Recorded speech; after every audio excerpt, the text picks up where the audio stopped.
이번 시간 우리 문화재의 환수와 역사의식을 더듬어 보네요. 함께 이야기 나눠보는 시간 가지고자 합니다. 해문 스님을 큰 박수로 맞으시기 바랍니다.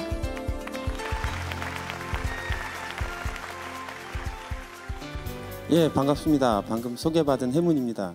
제가 여러분들과 지금 빼앗긴 문화재를 말하다, 우리가 일제시대 그리고 지난 근현대사 약 100년의 시간 동안 빼앗긴 문화재에 대한 이야기를 하기 전에 제가 하는 이야기의 핵심은 우리가 왜 문화재를 뺏겼느냐, 그리고 이것을 찾는 게 오늘날 우리에게 어떤 의미가 있는 것이냐에 대한 이야기입니다. 다시 말해서 본다면 2014년에 오늘을 살고 있는 우리들에게 대한민국이란 나라는 어떤 잘못된 점을 가지고 있는가, 이것을 우리가 현실적으로 고치기 위해서 어떻게 살아야 하는가에 대한 문제를 사실 여러분들과 제가 고민하는 시간이 되었으면 좋겠다라고 생각합니다.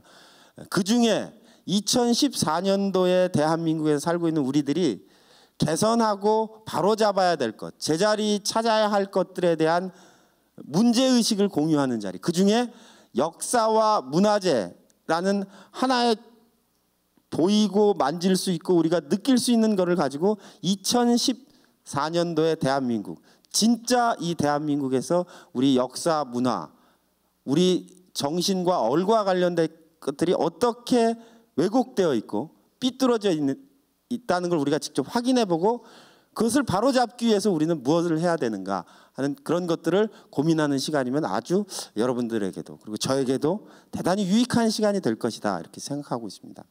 그럼 우리는 왜 이런 2014년도 지금 우리나라에서 다 동시간대에 일어나고 있는 일인데 왜 우리는 이런 모순 속에 살게 되었는가? 그것은 제가 볼 때 1965년 우리가 한일협정을 잘못 체결하고 한일협정 당시에 좀 더 우리가 신중하게 생각했어야 했던 것을 놓치고 있었기 때문이 아니었는가 하고 저는 그렇게 생각합니다. 한일협정 당시에 우리는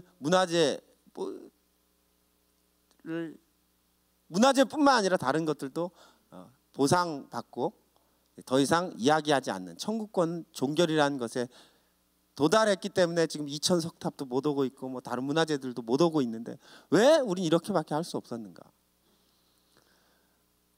한일협정 문서는 말이에요, 65년도에 체결된 뒤에 2004년도까지 몇 년이에요? 2004년도면 40년이죠. 40년 동안 2급 비밀 문서로 분류돼서 아무도 못 봤습니다. 2004년도에 딱 공개됐을 때 제가 가서 딱 봤더니 문화재 1,400점을 돌려받고 끝났어요. 그래서 제가 어떤 문화재를 돌려받았는가 봤더니 우리는 여러분들이 보시는 이런 문화재를 돌려받고 끝났어요. 노골적으로 이야기한다면 한일협정으로 돌려받은 1,400점의 문화재 중에 약 1,000점은 지금 인사동에 가도 10만 원이면 살 수 있는 그런 허접한 것들로 채워져 있습니다. 우체부 아저씨 모자, 배지, 옷 이런 것들을 받아요. 전주우체국 막도장이라든지 집신, 이걸 2점 계산해서 2점.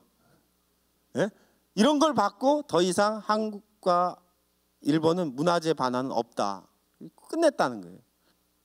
제가 문화재 반환 문제에 뛰어들게 된 가장 중요한 원인 중에 하나는 제가 집신을 보고 너무 열이 받아가지고 우리가 존경해왔던 그 수많은 학자, 선생님들, 우리나라의 장관, 고위공직자들이 어떻게 집신을 받아오고 거기다 도장을 찍어줬을까요? 그래서 이것은 어떤 사람의 각성, 소명감, 그런 이것을 자기가 해야 된다는 그런 사명의식이 없는 사람이 하면 대충 저렇게 뭐 집신도 끼고 뭐 막도장도 끼고 이렇게 해서 뻔드르르하게 해가지고 종결돼 버린 사건이겠구나. 분명히 소명의식을 가진 사람이 해야겠다, 이런 생각을 제가 하게 된 계기가 됐던 거예요. 학교 선생님이나 공무원들이 하는 운동이 아니라 이것은 시민운동이 되어야 되고 꼭 누군가가 각성하고 꼭 해야 된다는 그런 사명감에 불타는 사람들에 의해서 진행되어야만 성공할 수 있는 운동이다라는 걸 제가 스스로 느끼게 했던 아주 중요한 순간이었습니다. 저에게도 그런 순간이 있습니다. 제가 2004년도에 일본에 교토에서 일본어 공부하고 여러 가지 유람하고 뭐 일본에 체류하면서 유학했던 시절이 있는데, 그때 우연히 고서점에서 스에마스라는 사람이 쓴 청구사초라는 책을 한 권 보게 됐습니다. 바로 이 책인데요. 이 책에는 도쿄대학교 귀중도서관에 조선왕조실록 오대산 사고본이 진본이 소장되어 있다는 귀절이 기록되어 있습니다. 저 너무 놀랐어요. 조선왕조실록은 우리나라의 일기장이자 족보책인데 왜 이것의 진본이 도쿄대에 있는가? 전 너무 분하고 어떻게 이런 일이 있을 수 있냐 그래서 막 사람들에게 얘기했어요. 그런 막 분노에 차 있는 그런 순간이었는데, 그 책의 앞에 그런 의아한 생각을 하고 있는데 저자 걸정이라는 귀절이 있습니다. 저자가 바로 잡아 주시기를 청합니다라고 말하는 건데요.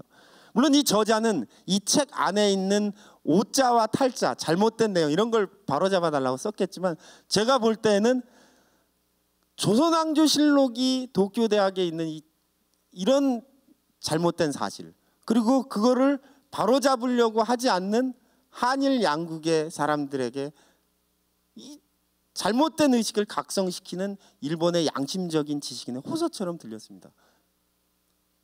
하나님 무슨 계시처럼 저한테 반짝하는 순간이어서 반드시 내가 이거를 찾아야겠다. 그래서 주위에 이 조선왕조실록이 도쿄대에 있는 걸 찾아와야겠다. 그랬더니 사람들이 저를 딱 보더니 혀를 쯧쯧 차요. 갓군. 예? 그게 말이 되냐? 예? 일본 최고의 지성이 모여 있는 도쿄대학이 가지고 있는 걸, 그 일개 승려가, 새파란 젊은 승려가 도쿄 제국대학한테 가서 그 달라 그러면 그걸 누가 주냐? 누가 줘? 예? 정신 차려! 이러는 거예요. 계란으로 바위치기다. 그렇지만 저는 그렇게 생각했어요. 아무리 이게 계란으로 바위치기라고 얘기하지만 진실이라는 건 언제나 상상할 수 없는 힘을 가지고 있고, 계란으로 바위치기라고 아무리 놀리지만 혼이 담긴 계란은 얼마든지 바위를 깰 수 있다.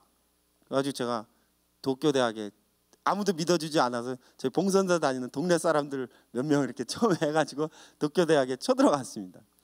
근데 모두의 예상을 뒤엎고 93일 만에 실록은 한국으로 돌아옵니다. 예, 그래가지고 이게 제가 돌아온 실록을 검사하는 모습입니다. 또 가짜 가지고 오면 안 되잖아요. 이게 조선왕조실록 진본이에요.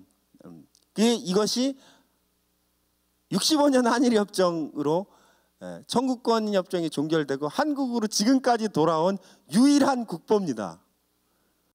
자, 힘들죠? 이런 힘든 우여곡절 끝에 2010년 8월 9일 일본 총리 칸나오토는 경술국지 100주년을 맞는 담화를 통해서 일본의 식민지 지배에 대해서 사과하고 그에 수반하는 조치로서 조선왕실의궤를 비롯한 1205책의 문화재를 한국으로 반환하겠다고 직접 본인의 육성으로 반환 발표를 하게 됩니다. 그 결과 2011년에 이렇게 오게 되는 것이죠.